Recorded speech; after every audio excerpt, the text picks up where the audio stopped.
Did you know that a major shipping container can take up to 70 days to travel from Asia to the United States? And any disruption can delay this even further? This is just one example of the fragility inherent in our global supply chains. Today, we're diving into a topic that's rarely discussed, yet critically important: a potential global supply chain collapse. Imagine a world where everyday items become scarce, where the shelves of your local supermarket are eerily empty, where the conveniences we take for granted disappear. It's a scenario that's both chilling and conceivable. In this video, we'll explore what such a collapse could mean for us all. We'll look at historical disruptions, potential triggers, and the far-reaching impacts on our daily lives. But most importantly, we'll discuss how we might prepare for such an event, arming ourselves with knowledge and strategies to navigate an uncertain future. Today, we'll explore what such a collapse could mean for us all and how we might prepare for it. What exactly does global supply chain collapse mean? Good question. Let's break it down. Picture the supply chain as an intricate web connecting producers, suppliers, and consumers worldwide. It ensures that products, from the food on your table to the phone in your pocket, make it from point A to point B. But when this delicate balance is disrupted, we have what's known as a supply chain collapse. Now imagine this on a global scale.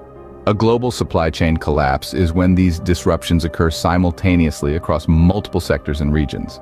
The ripple effects are immense, leading to product shortages, skyrocketing prices, and societal unrest. This isn't some far-fetched dystopian scenario. History is peppered with examples of supply chain disruptions. Remember the oil crises of the 1970s? That was a taste of what a supply chain collapse can look like. Countries dependent on imported oil faced severe shortages, leading to skyrocketing fuel prices and economic downturns. Another more recent example is the global pandemic that began in 2020. With lockdowns and travel restrictions, the world witnessed firsthand how reliant we are on functioning supply chains. Everything from toilet paper to semiconductors became scarce. Businesses shuttered, and economies worldwide felt the pinch. Now, what could cause a future global supply chain collapse? The possibilities are, unfortunately, numerous. Natural disasters are a clear threat.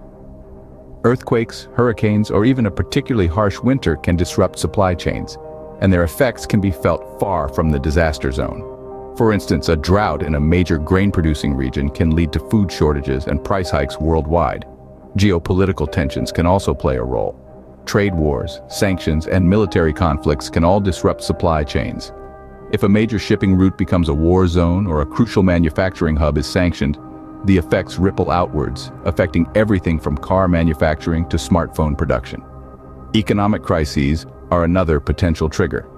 A severe recession or financial meltdown in a significant economy can have global repercussions. Remember the 2008 financial crisis? That was a stark reminder of how interconnected our economies are and how quickly things can spiral out of control. Lastly, we can't overlook the role of systemic vulnerabilities.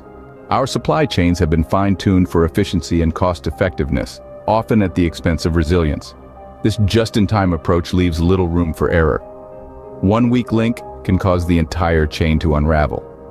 As you can see, the potential triggers and impacts are wide-ranging and unpredictable. It's this unpredictability that makes preparing for a global supply chain collapse so challenging, yet so crucial. So, what could a global supply chain collapse mean for your daily life, you might wonder? Well, let's dive into the potential impacts. One of the most immediate and noticeable effects would be food shortages. Without a functioning supply chain, the journey from farm to fork becomes significantly more complex. Farmers might struggle to get seeds and fertilizers, and without fuel for transport, getting the produce to the markets becomes a challenge. The result? Empty supermarket shelves and skyrocketing food prices. Even if you have the cash, the food might simply not be there, but it doesn't stop at food. Fuel and energy, the lifeblood of modern society, would also become scarce. No more filling up your car at the local gas station, no more central heating at the flick of a switch. Power cuts could become a regular occurrence, making even simple tasks like cooking and washing a challenge. And what about medical supplies? In a global supply chain collapse, life-saving equipment, medications, and vaccines could be in short supply.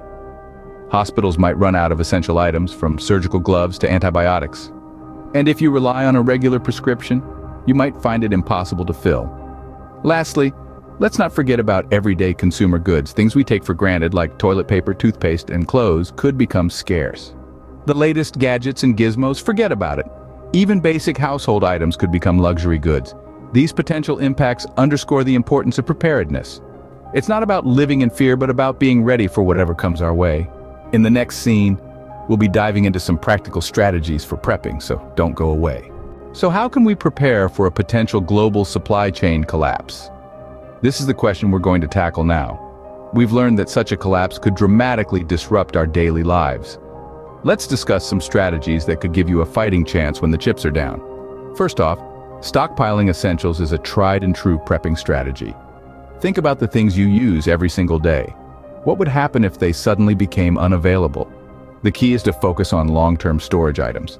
For food, consider grains like rice and oats, canned goods that have a long shelf life, and freeze-dried meals. These are all staples that can sustain you for an extended period of time. And don't forget about water. You'll need a reliable supply of clean water for drinking, cooking, and hygiene. Fuel reserves are another important part of your stockpile.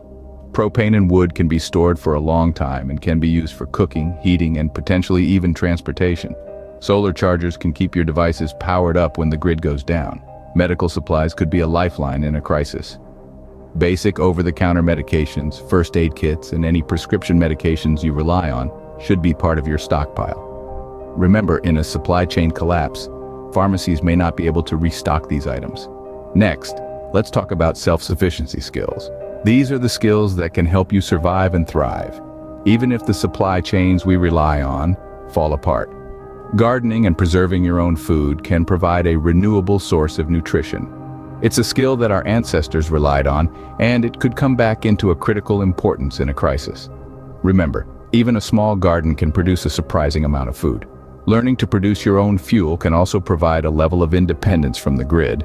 For instance, biogas and wood gasification can turn organic waste into usable fuel. And don't underestimate the value of good old-fashioned DIY skills. Knowing how to maintain and repair your home, your tools, and your vehicles can save you a lot of trouble when professional help isn't available. Finally, let's consider the power of community. In a crisis, your neighbors aren't just the people who live next door. They can be your allies, your support network, and your best source of help. Forming neighborhood groups for resource sharing can help everyone make the most of what they have. Even simple things like sharing tools or trading homegrown vegetables can make a big difference. Mutual aid agreements can provide collective security and help to ensure that everyone's needs are met. This could involve anything from sharing childcare duties to forming a neighborhood watch. And don't forget about the power of the internet. Online forums and local workshops can be a great source of information and advice. They can help you learn new skills, find resources, and connect with like-minded people. These strategies can help ensure you're ready for whatever the future may bring. Remember, prepping isn't about living in fear. It's about being prepared so that you can face whatever comes your way with confidence. So start today. Every step you take toward preparedness is a step toward a safer, more secure future. Preparedness begins with understanding your unique risks and needs. As we delve into the realm of risk assessment and planning, the first step is to identify the supply chains that are critical for your region or household. These could be the supply chains that bring in your food, fuel, or any other essential goods. For instance, if you live in a landlocked region, your seafood supply chain might be more vulnerable than your poultry or beef supply chains. Next, consider how you might be affected if these supply chains were to collapse. Would you be able to find alternative sources for these goods? Or would you need to learn how to produce them yourself? This is where we start prioritizing industries or services that might need alternative sourcing. For example, let's say you rely heavily on the pharmaceutical supply chain due to a chronic health condition. In this case, you should prioritize finding alternative sources for your medication or explore natural remedies that could serve as a backup. The idea here isn't to cause panic, but to encourage proactivity. It's about understanding that a global event could lead to localized disruptions and thinking ahead about how you could manage in such situations. Now, on to contingency planning. This involves developing a range of plans for different levels of collapse. You might have a plan for short-term disruptions, like a temporary power outage or a week-long food shortage. This could involve having a stockpile of canned goods, bottled water, and backup generators. On the other hand, you should also consider long-term plans for more severe disruptions. This could involve learning new skills like gardening or home repair, or even relocating to a more self-sufficient community if necessary. Remember, the goal isn't to predict the future, but to be prepared for any eventuality. It's about creating a safety net that can help you weather whatever storms may come.